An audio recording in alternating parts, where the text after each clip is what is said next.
કતારગામ કાસાનગર થી લઈને અમરોલી બ્રિજ સુધીનો ફ્લાયઓવર બ્રિજ છેલ્લા ઘણા વર્ષોથી બની રહ્યો છે, પણ હજુ કામ અધૂરું છે. રોજ હજારો વાહનો આ રૂટ પરથી પસાર થાય છે.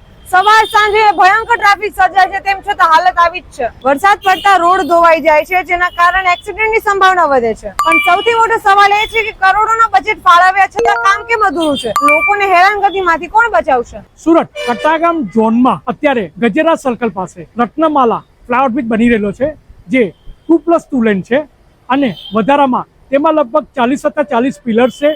અને અત્યારે કામ એનું જે રીતે ચાલે છે તે પ્રકારે એક ડિરેક્શન, મતલબમાં કે આપણે ભાગળથી આવતા હોઈએ અને અમરોલી બ્રિજ જવું હોય તો એક ડિરેક્શન થોડા સમયમાં ચાલુ કરવાના લોકો પ્લાનિંગમાં છે. આ જે બ્રિજ જે છે તે ટોટલ 1 કિલોમીટર એટલે કે લગભગ 1030 મીટર જેટલો લાંબો છે.